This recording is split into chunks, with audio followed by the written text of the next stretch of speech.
la otra crisis que se vive en Sinaloa y en algunas regiones donde el cártel de Sinaloa predomina y tiene injerencia, inmediatamente de allí Durango con la vecindad que se tiene, Chihuahua, por citar otro, Sonora, ahí tiene una gran influencia el cártel de Sonora, pero lo que es la zona de Culiacán, donde habitan los jefes, las cabezas del cártel de Sinaloa, está incendiada por la disputa por el poder, el vacío que dejó el Mayo Zambada y su confrontación con los chapitos, la chapiza versus la malliza. Y la malliza que le están poniendo a Culiacán está impactando, Julio César González, en los bolsillos ya de las personas que cada día tienen que levantar la cortina. Ellos viven de lo que pueden generar con su esfuerzo, con su trabajo, y ahora mismo están viendo las de caída.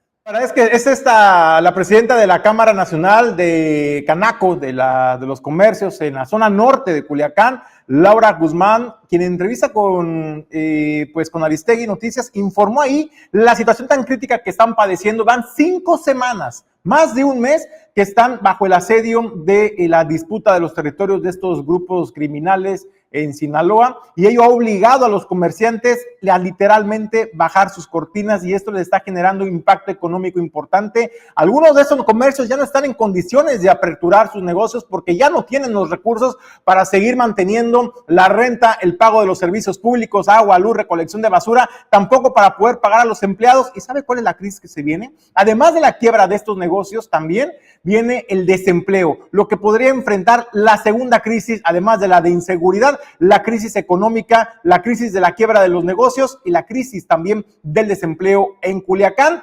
Y si las autoridades no son capaces de garantizar y volver y regresar la calma, hasta un éxodo se pudiera estar viviendo de las familias de Sinaloa. Y no es una exageración, ¿eh? Usted podrá pensar que es una exageración lo que estoy diciendo, pero pruebas hay muchas. Tenemos Chiapas, por ejemplo, también lo que se ha vivido en Chiapas, lo que se vivió en su momento también en Tamaulipas, y lo que se ha vivido en otros estados de la República, precisamente por el asedio del crimen organizado y las consecuencias que esto ha traído a la sociedad mexicana y a las familias. Esto es lo que señala la presidenta de la Canaco. El 9 de septiembre nosotros pensábamos que iba a ser un par de días y que hasta allí íbamos a esperar.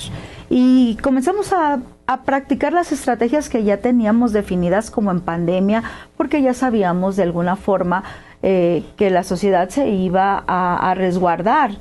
Sin embargo, la primera semana tuvo una dinámica. La segunda semana empezó... Tu micrófono está un poco bajito, ¿lo puedes subir? Sí, claro. Gracias, ándale. La segunda semana comenzamos a ver que nuestras ventas no pasaban de entre el 30 y el 50%. De lo que normalmente tenía. De lo que normalmente. Entonces esto te dice... 30, sí, te dice que no hemos podido alcanzar nuestro punto de equilibrio. Estuvimos platicando con el presidente de Concamín, con el presidente Alejandro Malagón, y le exponíamos, tenemos diferentes niveles de sectores en donde nos va impactando en diferentes semanas, pero la parte de entretenimiento, el comercio ambulante, que no es necesariamente formal, pero que está vivo, el comercio de mercados, el área de entretenimiento, salones de fiesta, hoteles, pues todo esto comenzó a colapsarse. Nosotros como restaurantes tenemos entre un 30 y un 50, pero la hotelería está en ceros.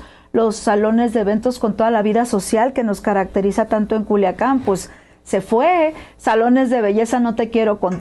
Bueno, eso es lo que presenta y expresa la inquietud del sector empresarial y de comercios en Sinaloa. También se manifestaron los representantes de derechos humanos en Sinaloa, donde señalan que, bueno, pues qué bueno que ya están las autoridades atendiendo este tema. Lamentaron que hayan tardado semanas para poder atenderlo o poder atajar este tema de la violencia que fue creciendo hasta el día de hoy, que es cuando ya las autoridades empiezan pues a hacer un despliegue importante de elementos, hay que decirlo, de la Guardia Nacional también, del Ejército Mexicano, y desde luego la visita del reciente secretario de Seguridad Pública Ciudadana del gobierno federal, Omar García Harfuch, pues sí regresa un poco la esperanza de los ciudadanos para aspirar a recuperar la paz y la tranquilidad. ¿Cuánto tiempo se va a lograr pues hacer frente al incremento de la violencia? No lo sabemos, pero al menos ya se están dando los primeros pasos importantes y contundentes en materia de seguridad. Ajustarán los tiempos para poder rescatar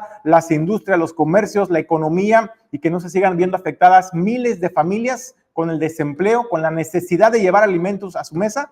Bueno, pues eso solamente el tiempo lo dirá. El plan de emergencia o el plan de contingencia de seguridad pública del gobierno federal que ha planteado Claudia Sheinbaum Pardo, pues ha sido de 100 días. En 100 días es la meta en que la realidad en el país tiene que empezar a verse ya un cambio favorable en beneficio de la paz y la tranquilidad de las familias.